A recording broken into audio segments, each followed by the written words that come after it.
Welcome back to Brandon Sports, everybody. Hope you have an amazing day. I'm here to give you guys my SmackDown review for February 27th, 2026. Before we get into the review, please hit that like button, subscribe to the YouTube channel for more good content headed your way. Now, my overall thoughts about this SmackDown was the first half an hour from 8 to 8:30, it was cooking. It was good. It was lively. The crowd was live.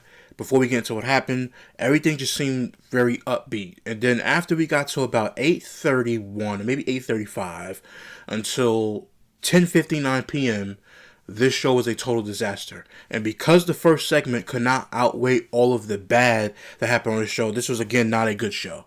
The first half an hour can't make up for the entire 3 hours in total. That means it was 2.5 hours of horrible television. They started off really, really well. They started off Jey Uso, before the show isn't even on the air, Jey Uso gets hurt. They took him out. He's out of the Elimination Chamber. He gets put in the back of an ambulance, and then that's how the show was starting. You get Trick Williams, you get Cody Rhodes, you get all these guys back there, everybody just talking at one time. So again, this was a nice beginning to the show, but we're going to get to that later on. But this show being the go-home version of SmackDown for Elimination Chamber, which Elimination Chamber is tomorrow, this was not a good show past the 8:30 p.m. mark. And they missed the mark with this entire show. Nothing but filler. Again, SmackDown does not need to be 3 hours if you're going to continuously give us this. And I'm going to go segment by segment and give you guys a breakdown on why this was not a really good show at all. It was not a good show. It was a terrible show. But the first half an hour saved it from being an F to, I guess you could say, a D-. It's not really significance of a difference. But this was terrible. And they have nobody to blame but themselves. Bad booking. There was one thing on the show that was very, very smart, and it was from Asuka. Because they said that it was going to be a match, Tiffany Stratton, spoiler, versus Asuka. And then in the middle of it, she says, well, I'm not going to put myself in a match. You're going to face Kairi Sane. That was the smartest thing they did all night. Besides the opening of the show, the smartest thing that they did all night was not have Asuka compete in the ring. But then they turn around and spoiler alert, they have two other competitors compete in the main event who's going to be wrestling in the match tomorrow.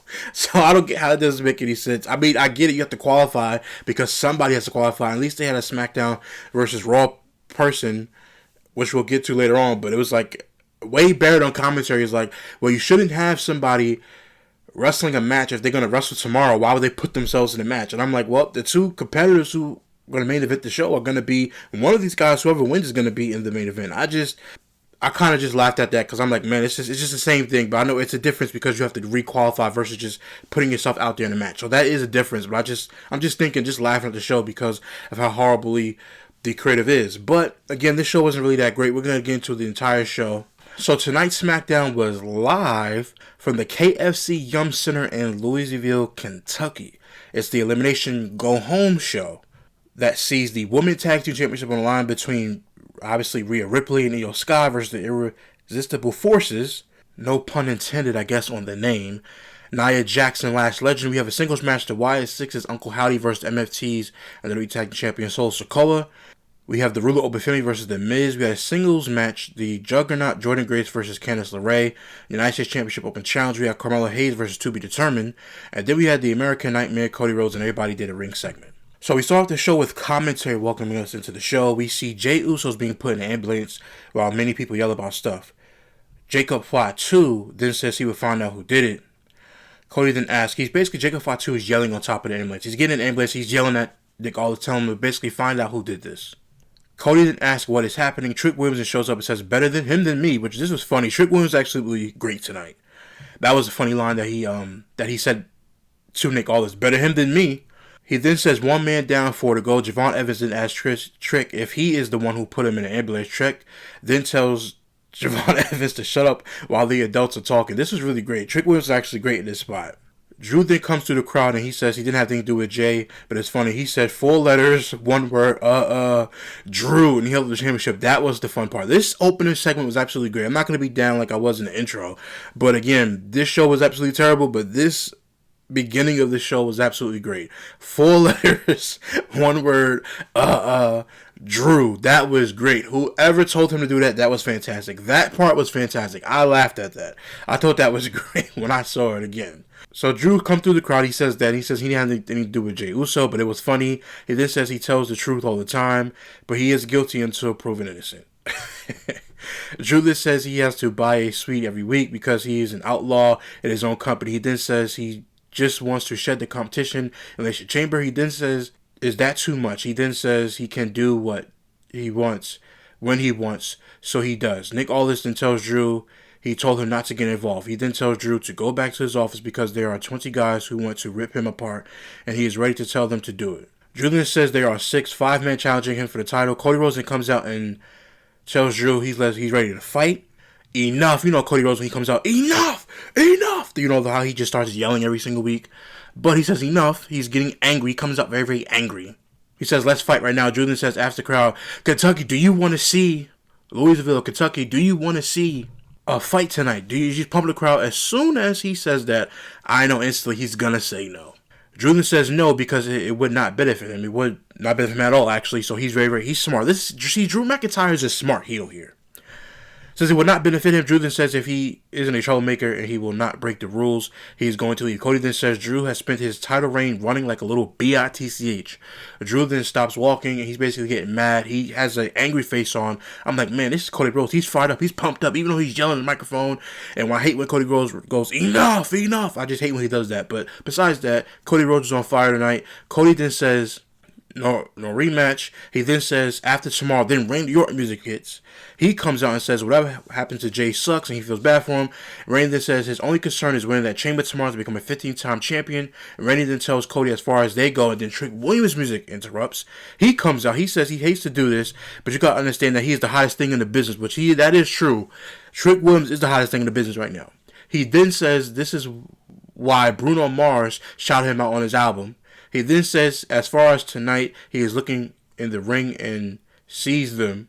He then says, since they are in Louisville, and he can add something to the menu. He then says he can add some flavor to the menu with his lemon pepper. But before he got to say lemon pepper steppers in the crowd, and he was tapping his feet, Javon Evans then interrupts and he walks past Trick to get into the ring, but he smacks him upside his head and he runs to the ring. Evans just says, let's talk crazy. He says, they have a history, but he's going to win them at the Elimination Chamber and beat Randy Orton's record, become the youngest champion. It then says we need the final early member of the match, and LA Knight interrupts Javon Evans and makes his way down to the ring. Knight says he wants to talk, and he has a lot of empty promises. He then says they have 24 hours to Elimination Chamber, and they all belong to him. He then says, Drew, when it comes to you and me at WrestleMania, the title belongs to him. We then get a catchphrase of, yeah, between basically, with everybody saying it. It's supposed to be LA Knight, and then he says, whoop that Trick. So he basically cut him off and says, whoop that Trick. So Trick jumps in. Knight then says, whoop that Trick. Okay, and then he punches Trick Williams in the face. He's pulled to the floor. They both fight it outside. They basically go up into in the back area again. After they go to the back and fighting each other, they're exchanging punches on the way to the back. Randy Evans stand in the ring, and Randy hits Evans with RKO. As soon as Javon Evans got in the ring, I said Randy was going to hit him with RKO. Even before Javon Evans, when he got in that ring, I said, before he even talks, by the end of this, because he's standing so close, that's what gave it away. Javon Evans was standing too close to Randy Orton, and then when I saw Randy Orton kind of adjust his shoulder a little bit, I was like, oh, there you go. He's about to hit him with the RKO as soon as the segment's over. And as soon as the segment was over, he hit him with the RKO. I just started laughing because I knew it was coming. I knew that the RKO was coming. So he hits Evans with RKO. Randy Orton then locks in at Cody Rhodes. He leaves the ring. He's getting out the ring in the ropes, but he stops for a minute, and then Cody Rhodes continues to stare at him, and he just basically leaves the ring, looking over his shoulder. After that, this is when the show goes all downhill from there. So this is the best part of the show. The smart part comes later. I told you guys about. Actually, there were two smart things. Another smart thing I forgot about was the women's tag team title match, which we'll get to. But from that point on, of the beginning of the show that I just laid out to you guys, following that particular point, the show goes all downhill, and then this one becomes horrible. We head to the back where Kathy Kelly says Jey Uso's part of the Elimination Chamber is in jeopardy. Kathy then says she's going to try to get more information about Jey Uso. And the one thing that kind of bothered me a little bit, I was like, they say Kathy Kelly, we're going to get it back to the upstate Kathy Kelly about Jey Uso. Then she goes back to says, well, his spot's in jeopardy. And I'm like, so you basically telling us what we already know. You know nothing. So what was the point of even going back to in the back to even go to you if you don't know nothing? What was the point? We all knew he got attacked. We all know he's not going to go to the Elimination Chamber. But we put the camera on you. Oh, well, what's the update? well, his chamber match spot is in jeopardy, and then we're trying to get more information. No, you're not, because as soon as that happened, Tiffany Stratton walks into the main frame. I'm like, what are we doing? Kathy then says, she asked Tiffany Stratton rather if that changes after the attack about Jey Uso. Tiffany says it sucks, but she is not going to let anyone take her out of the match to get her title match. Asuka then shows up and says Tiffany time is over. Asuka then says tomorrow no one's ready for her. Tiffany then asks Asuka if she wants to prove it tonight, got on her face. Kari then asks Tiffany if she's jealous, and Asuka yells at her to away. I thought she asked her if she was a jellyfish. I ain't gonna lie. I thought that's what she said when she grabbed her little outfit and then she snatched it back from her. But anyway, it was boring. It was okay segment. I didn't really care about it. Boring, but whatever. Nobody's ready for Asuka. We heard that for years now. It's the same catchphrase that they continuously do every single week. We then see the Superstar Rivals tonight for the lineup. We see Obafemi and The Miz walking backstage. We then get Solo Sikoa makes his way down to the ring, holding the Wyatt 6 lantern for the first match of the night. We get a tease of the Wyatt 6 back at ringside. We get a look back at last week and the message Uncle Howdy delivered to the MFTs ahead of tonight's match. The lights then cut off an entrance of Uncle Howdy, who makes his way down to the ring alone. He then enters the ring to get his match underway. Okay, before we get to the ending of this match, which I'll actually do that right now, we're going to cut to it. Solo then brings Howdy back up and as he looks for Sister Abigail, but Howdy counters with a mandible claw. He doesn't last long as Solo counters with a spike, forcing Howdy to the corner for a couple hip attacks. On the third attempt, Howdy jumps up and hits Sister Abigail to take Solo down for the win. The winner of this singles match was the Wyatt Six's Uncle Howdy. After the match, Howdy leaves the ring to retrieve his lantern, but he is blindsided by the MFTs, who quickly take it back as they escape through the crowd. Okay, now that we got that segment over with in that match that was very, very lame and whack, this company is not learning its lesson so far this entire year. Everybody's getting sick and tired. They've been feuding since the summer. When is this going to be over? Enough of the MFTs and the Wyatt 6. I'm tired. Enough. Solo Sikoa was better than this. And for some reason, they just continuously have him in this thing. Then later on in the show, spoiler alert, they have Solo Sikoa back there talking to Nick Aldis about the tag team titles and, oh, we got a number one contender match next week. Man, who cares about the tag team titles on SmackDown? Because the company they have the Motor City Machine Guns who have been there. They won the titles and they took them off of them. And they have done nothing ever since last year. They've barely wrestled on the show. They're basically collecting a paycheck at this point, which I don't mind that. You get your money if you want to. But this is ridiculous. The Motor City Machine Guns is one of the best tag teams of this generation, or this past 10, 15 years of a generation, and we're not doing anything with them. They have a cool entrance that they're not using them. What the hell are we doing with the Motor City Machine Guns? What are we doing? Enough of this MFTs, and I don't care about the lantern. I don't care if it was an urn. I don't care if it was a shovel. I don't care if it was a notebook. I'm tired of this. Enough of this feud. Enough. It is too much already. It's like eating the same food 3 times a day, every day, for an entire year straight. Now, some people could, some people can't. But if it's nasty food, you don't want to see it. This entire feud is just nasty work. This entire feud is boring. I don't understand why we continue to keep doing this. And you know why it's boring? And you know why they continue to do it? Because they have nothing else to do. So this is what we call lazy booking. I tell you guys this every single week. It's lazy booking because they are lazy on this show. And they continuously have this storyline running rampant because they have nothing else. Because they don't know how to book creative in this company. They don't have any great writers. They have none. Road Dogg, I don't care. You can get offended all you want to. You're not a good writer for these shows. None of you guys have any bright ideas on what to do in this company. And that includes Ryan Ward and everybody else who's involved with SmackDown or Raw. I don't give a damn if y'all get offended. Y'all don't know what y'all doing. There are people who do review shows every single week that if I got everybody in the IWC who actually cares about wrestling to sit down and book SmackDown, I bet you we can get a hit million viewers on the rating or 2 million on the ratings and raise the ratings up. If you ask me right now, Brandon, go get a team of YouTubers and writers and different things like that, and let's go to SmackDown WWE and change the landscape of SmackDown, the first thing I'm going to say is put the show back to 2 hours and we'll change up everything. That's how confident I am in my ability that I'll be a better overseer, as you would say, over SmackDown than anybody in that company. That includes Triple H. This is an embarrassment. This entire show's embarrassment. The fact that this group is still feuding is an embarrassment to the company.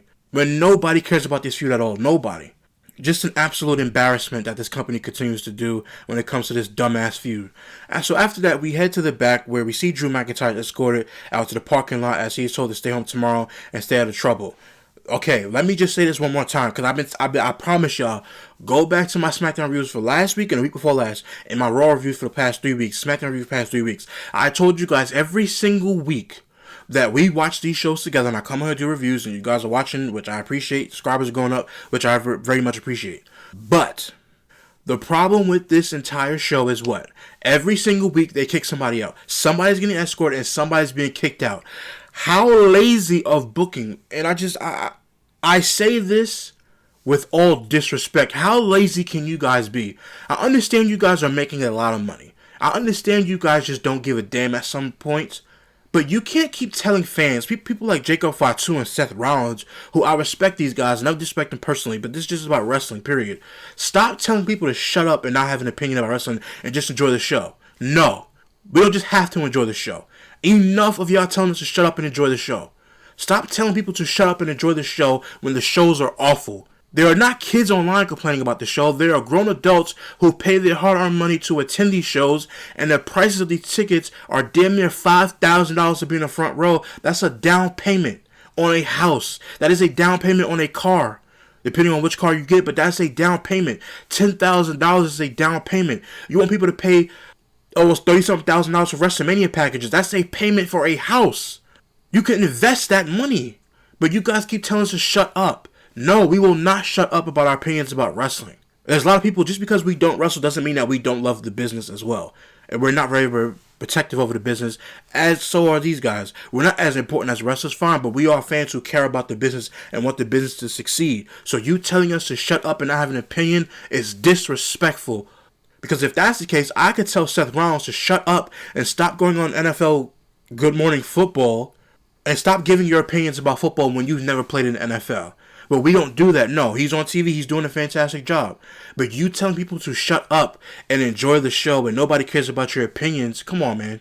Come on, man. You guys got to stop telling people to shut up and just ignoring fans when they have complaints about certain things. We want the show to be booked right. You act like we complain about every single thing. It's the booking that I complain about.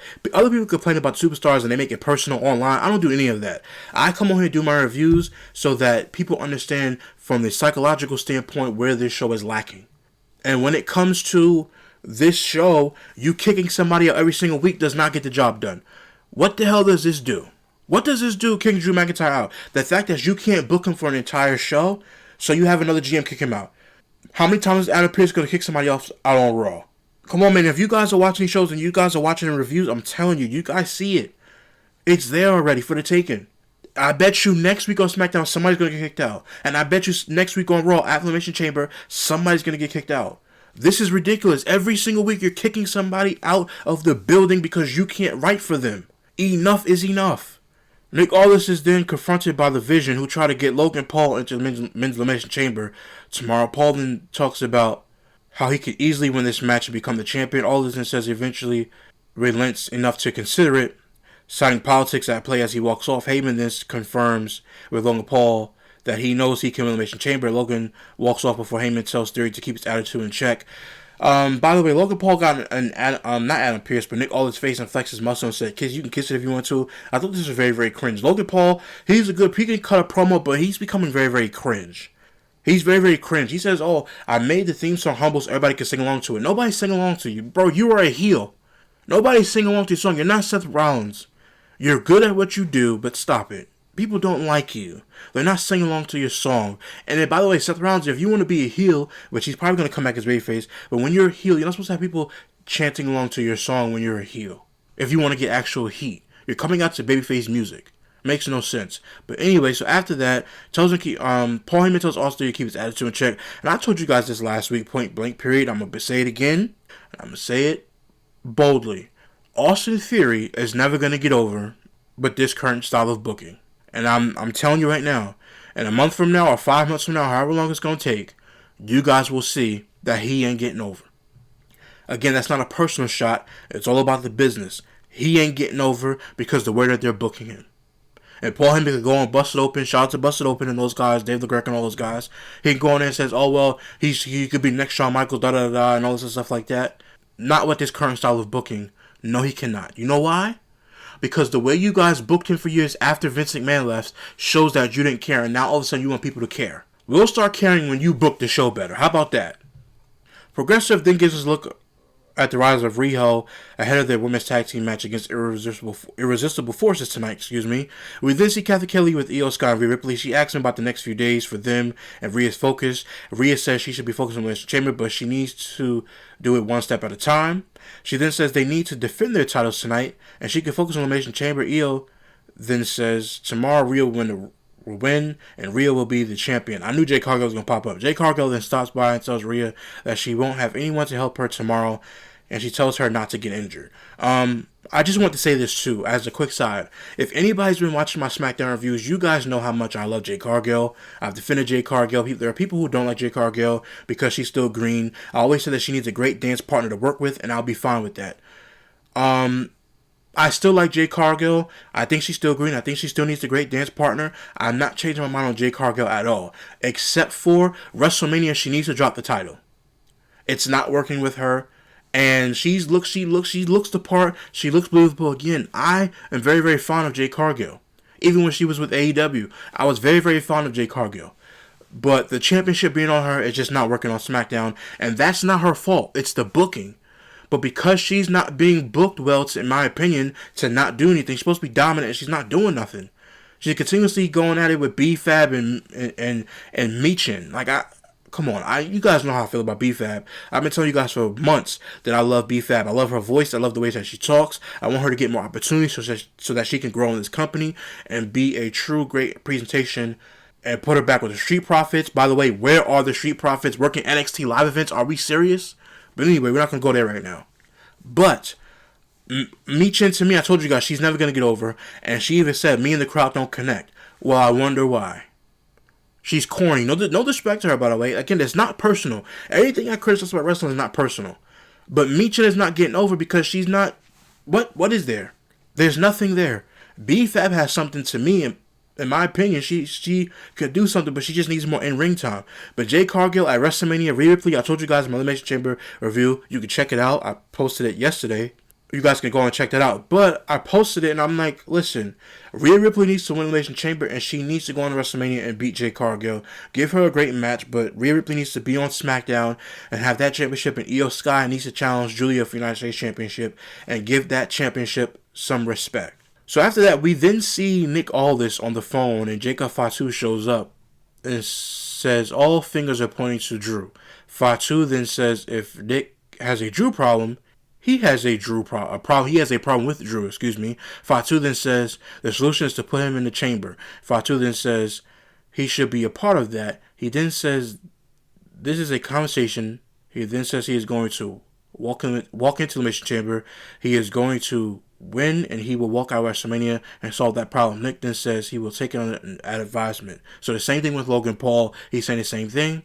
We then get a Damian Priest NXT Origins video, which I don't get it. I think they were promoting NXT Stand and Deliver will take place 2 weeks before WrestleMania, which they're getting it off WrestleMania weekend, which it should have never been in the first place. I know that that's their big show, but it should not be colliding with WrestleMania. It shouldn't have been 10 in the morning before WrestleMania starts. That's the dumbest thing. It should have been the week before, but this time it's 2 weeks before. So that's a great thing for NXT brand to get their own spotlight. Who the hell told them to put them before WrestleMania? Because I wasn't watching it.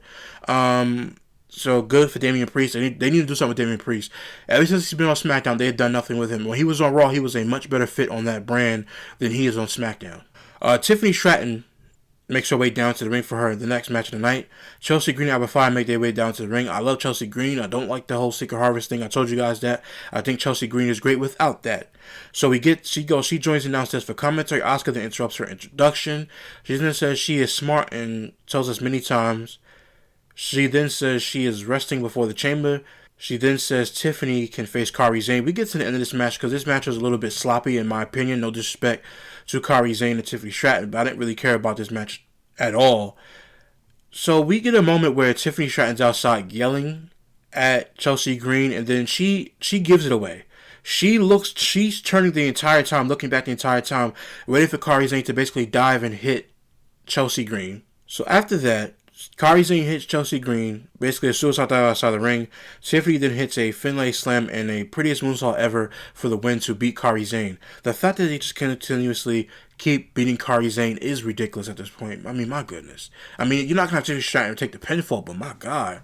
Is Kairi Sane not worth it? I mean, her theme song ain't really that hot too. Not that great, but I just don't understand why they just continue to keep burying Kairi Sane like that. But we're going to go back to Asuka and Kairi Sane later in the show when something I said on my Elimination Chamber review would be very, very smart for them to do. So after the match, Asuka yells at Kairi Sane. We then see Nick Aldis enter his office. He sees Austin Theory, Logan Paul, and Heyman in there again. We've seen more of these guys tonight than we've seen of a lot of other people. But, I mean, it was like the same pace, too, because we saw Randy Orton twice tonight in the ring and backstage, and then we saw Cody Rhodes twice tonight. So I give them their credit for having these guys on TV twice, but it is what it is.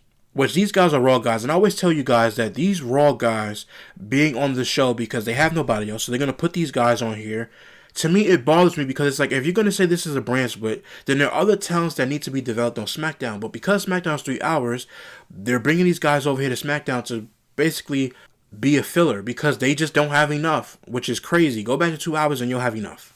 So Nick Aldis walks into his office again with Austin Theory, Logan Paul, and Paul Heyman in there. Nick Aldis says he talked with Adam Pearce and Logan Paul have opportunity tonight to complete Elimination Chamber. Heyman then says he wants to know what is the catch. Nick just says Logan has to beat Jacob Fatu to get into the Elimination Chamber match.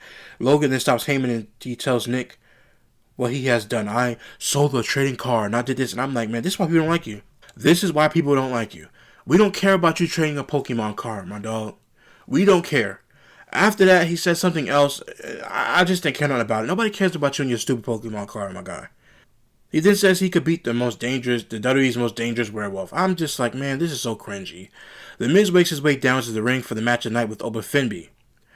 The match starts off, this was a long promo. He says that he could beat Oba Fenby's Undertaker. He says there is no striking resemblance.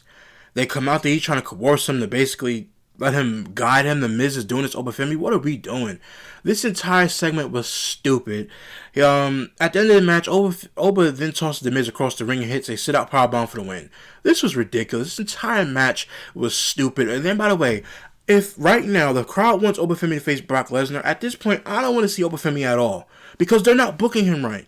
You have him talk with Kit Wilson in the promo, and then the next week have a match with The Miz, and the only thing that you do throughout this entire promo is have The Miz and Oba Fenby talk on the microphone. And by the way, Oba Fenby, no disrespect to Oba Fenby, he's a good promo, but I saw the NXT level up. That's not even his real accent, man. It's not even his real voice. If you guys go back to NXT level up, that's not how he sounds. This is an accent. The same thing with Kofi Kingston, when you try to do the Jamaican me crazy and all that stuff like that. It's the same thing with Oba Fenby. So I don't believe it. It's not buyable in my opinion. I'm not buying it. But Oba Fenby's not bad. It's just his booking has been terrible since he's gotten to the main roster. And people gonna say, well, you criticize everything. Yes. Book him the right way and I won't criticize it. You making him look weak by... Why is he having a back heel? He should be destroying The Miz, going backstage, doing his little walk that he be doing. You know, a little strut that Oba Fenby do. And after that, that's it. So he wins this match. After that, nobody cared. The rule of the match, the winner of the match is Oba Fenby. After the match, Oba celebrates his win. We then see Carmelo Hayes walking in the back. He asks Ian Dragunov why he isn't in his gear for his match. Ian Dragunov says he's not going to fight tonight. He then says he was not successful against Tama last week, and he hasn't won a match lately. Ian then says he does not deserve a match now. Ian then says he will tell Hayes when he's ready for the match. He then tells Hayes to go out there and show everyone.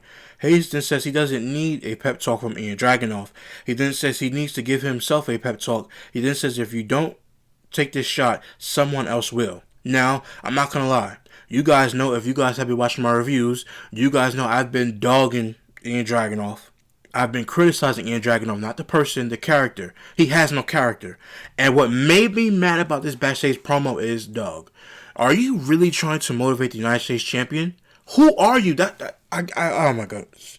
I get so frustrated and angry with Ian Dragunov's character. The character that he doesn't have. But the character that he's trying to portray is that he's some astute Like, he's some astute guy that's better than everybody else. So because he's so much better than everybody else, he has a smug, arrogant look to him, but he's a babyface, so it comes off as annoying and stupid. This comes off as stupid. Ian Dragunov makes me mad when I watch SmackDown. So you can say it's personal, but it's not. I'm kidding around. But in all seriousness, his character, how the hell are you going to tell somebody to go out there and improve yourself when he beat you? Yo, this is ridiculous. He beat you for the U.S. title, and you've been losing, so now I feel like I'm not deserving. You want a pity party. Nobody feels sorry for you.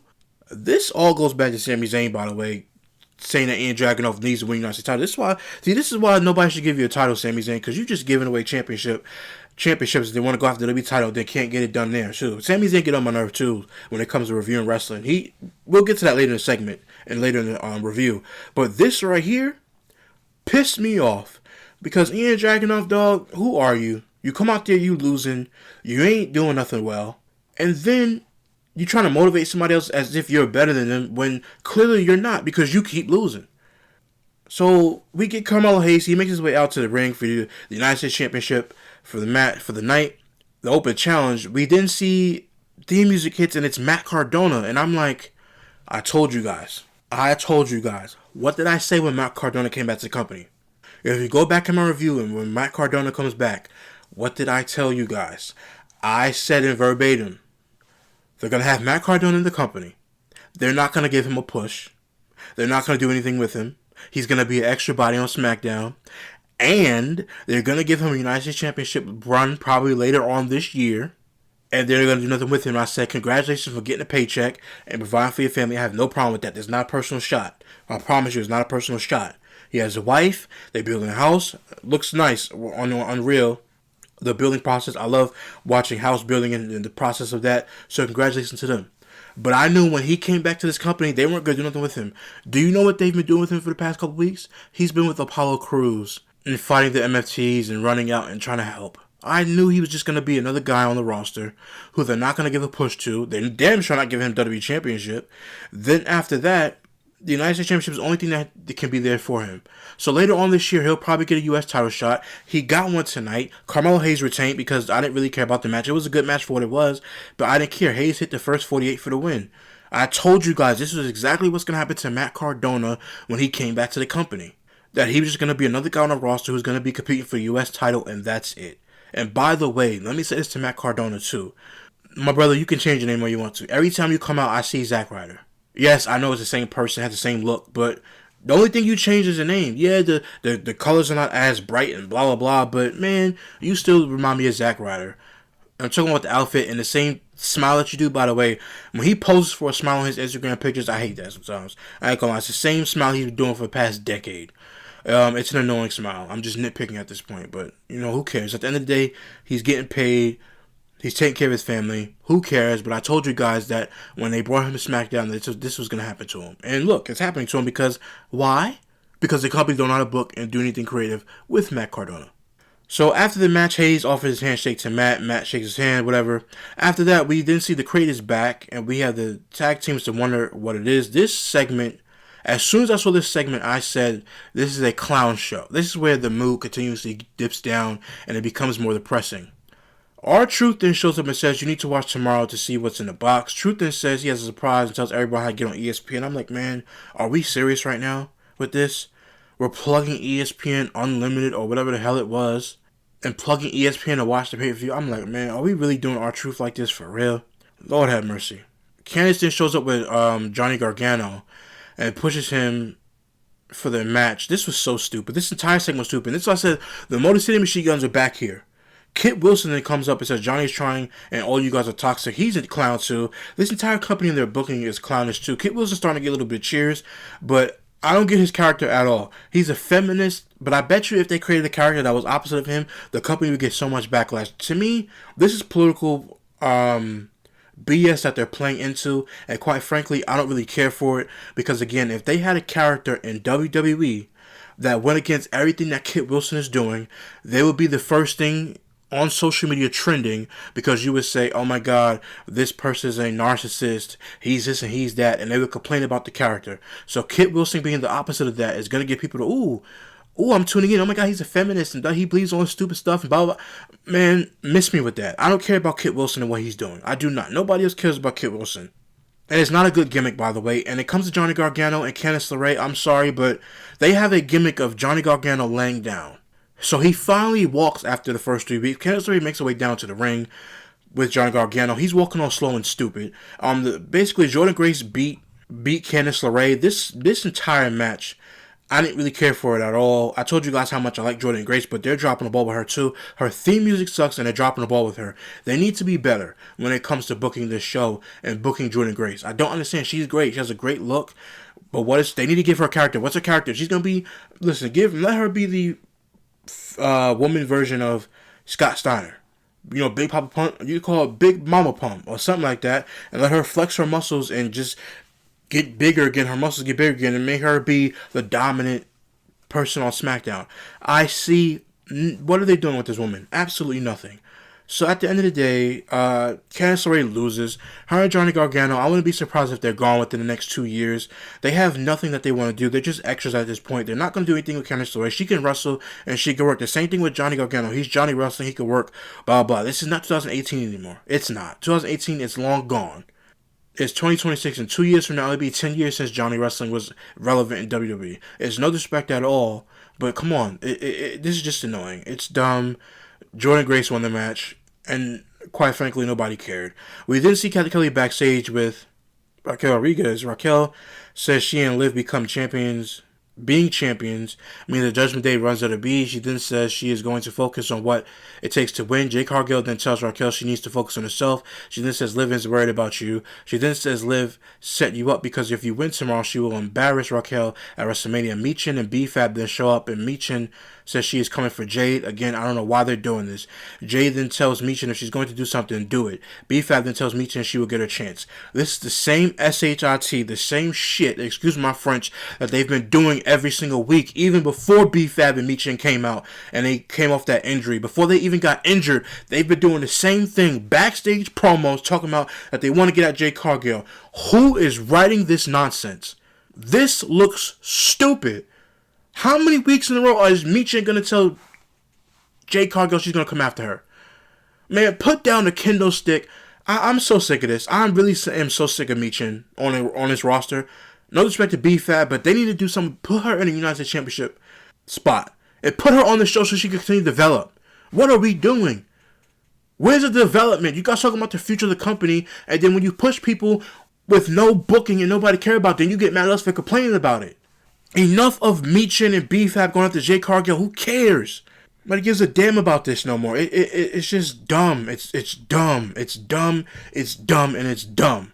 I'll get back to Raquel Rodriguez and Roxanne Perez if she's back in time for WrestleMania, because I have a great idea at the end of the show that I'm going to share with you guys.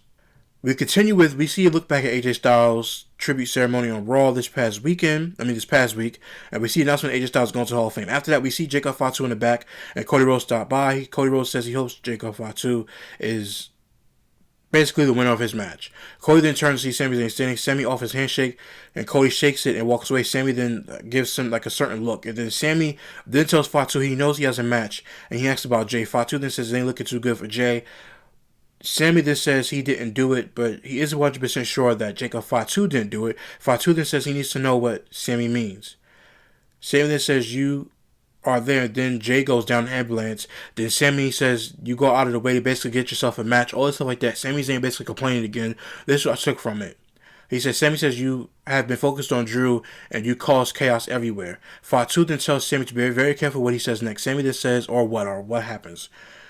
He says, if he will, then says to him, or what? Basically, he says to Fatu that he's the only one who wants Drew. Fatu says if anyone screwed him, it was him. He then says he got Claymore and Cody got Claymore.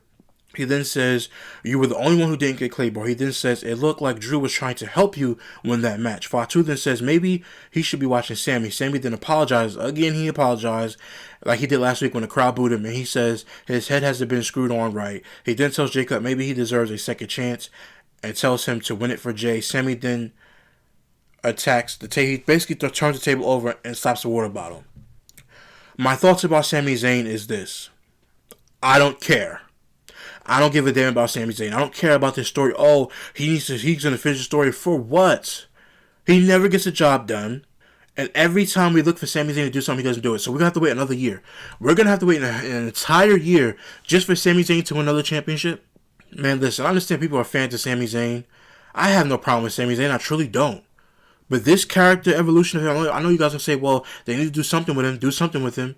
But him continuously apologizing and also stupid crap, man, it's not good story, man. It's not good television, man. People who love Sami Zayn make excuses for Sami Zayn. This ain't good at all.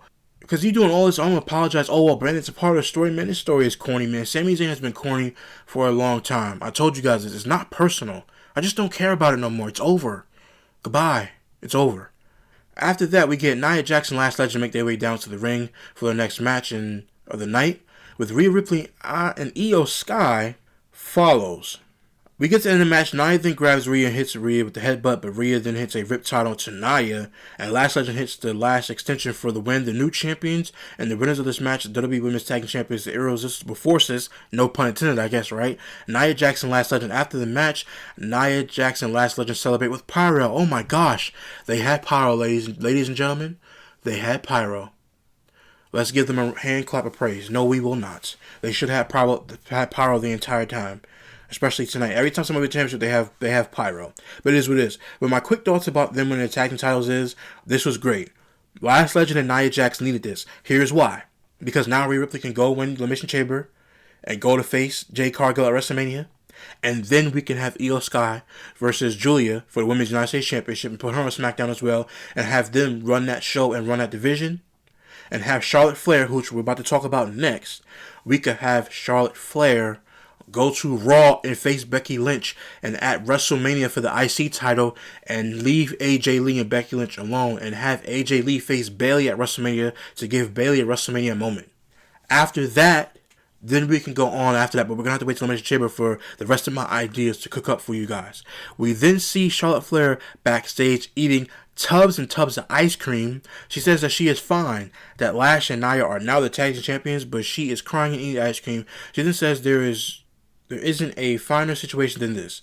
Kiana then walks in. Kiana then says, what Bliss is doing to show she cares is commendable. Kiana then says they will have all the gold while you have someone to eat ice cream with.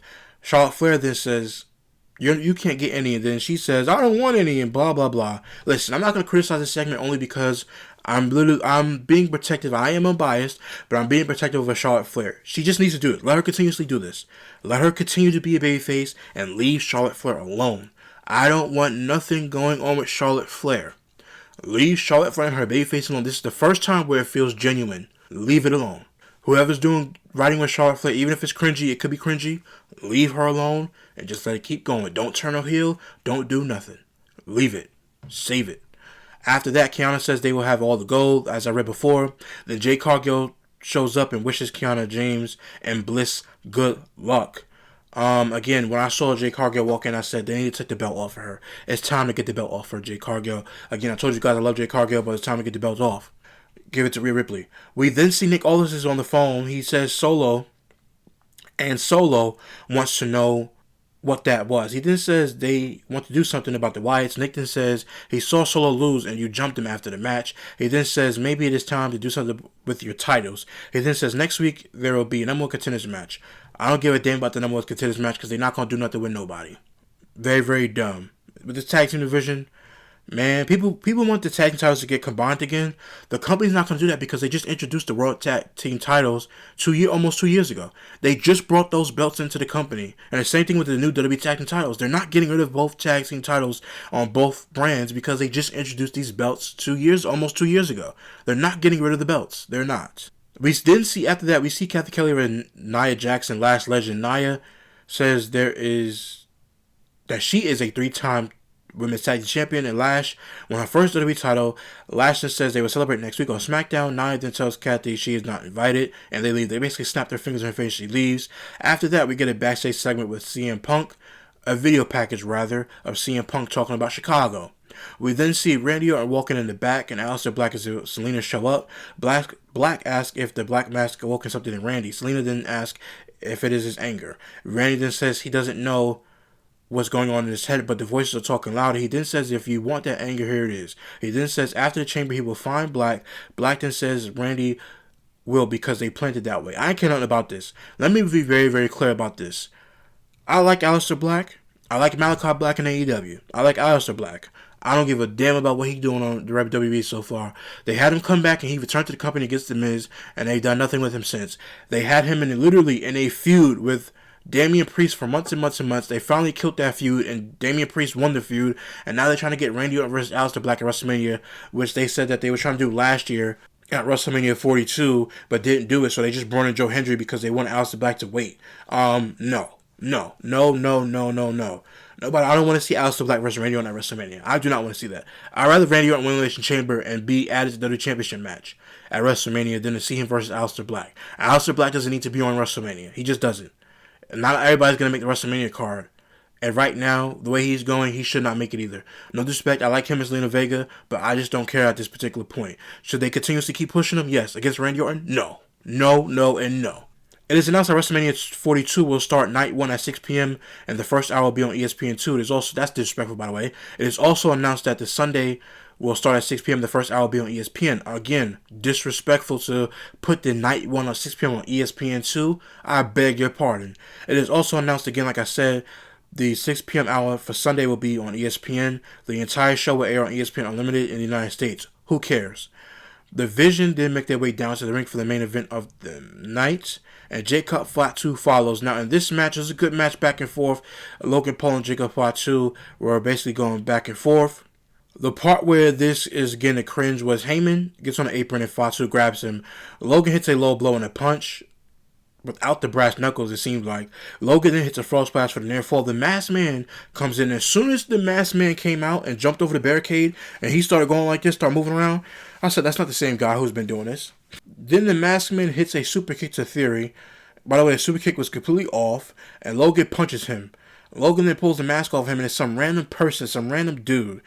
The referees then escort him out to the back. This was so dumb. That entire segment was just dumb. That little moment was dumb. It's supposed to be a distraction, but it was just dumb as hell.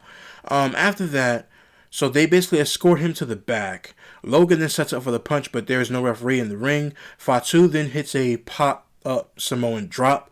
Fatu then buffers as he goes for a double jump moonsault, but Drew McIntyre hits him with the championship, and Logan Paul rolls up Jacob Fatu for the win. The winner of this match is Logan Paul. The winner of the Midwest Championship qualifying the Vision Maverick, Logan Paul.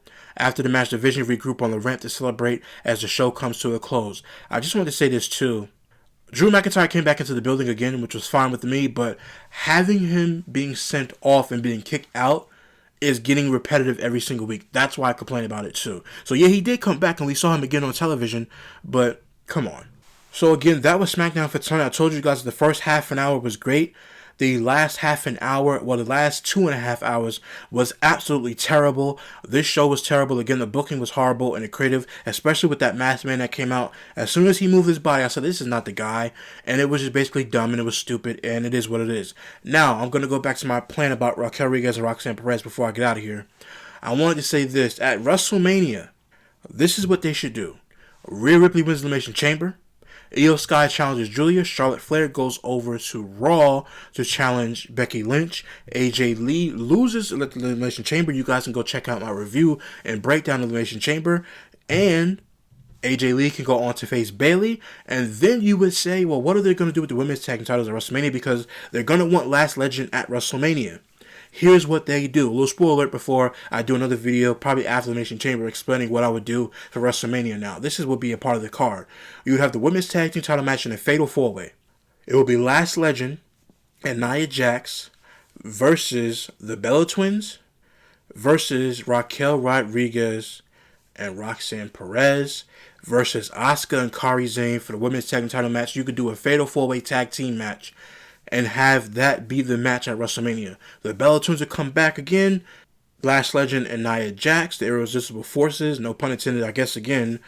Then you have the Judgment Day, Roxanne Perez and Raquel Rodriguez. And then you have Asuka and Kairi Sane in that match at WrestleMania. And just do that with the women's tag team titles, because apparently they love these belts now all of a sudden. So what better way to get those women on WrestleMania by having a fatal four-way tag team match to crown new champions. And if you want to, you could have the last legend and retain, or you could have the Beltons win and give them their final farewell. And give them a title run until SummerSlam, have them lose the title at SummerSlam, and then they can finally retire like they've been wanting to do and win the tag team titles. That's exactly how I would book the women's tag team titles going into WrestleMania. Now that Rhea Ripley and Io Sky have lost, that was a good thing. But now they have to follow up tomorrow and have Rhea Ripley win the Elimination Chamber. They have to follow up by having Io Sky versus Julia for the Women's National Championship and make that championship feel important. Tomorrow's Elimination Chamber, before I get out of here, is very, very important, guys. The WWE cannot mess us up. And as far as this mysterious box, I don't know who it is. If it's not Jericho, and by the way, if somebody put in the comment section down below, they said it's Danhausen. Let me be correct. I have no problem with Danhausen. This spot cannot be for Danhausen. Why? Because he's not a big enough name for this spot to be in. Especially if they're treating this as supposed to be serious. That's why it should be Danhausen. Listen, let me know in the comment section down below how you guys felt about this show. How you guys felt at the beginning, the middle, and the end. Let me know. I'll like a comment. I'll even respond back to your comment. Let me know how you guys felt about this show overall. What were your likes and what were your dislikes? Please hit that like button. Subscribe to the YouTube channel for more content headed your way. Share with your friends and family so we have the channel continue to grow.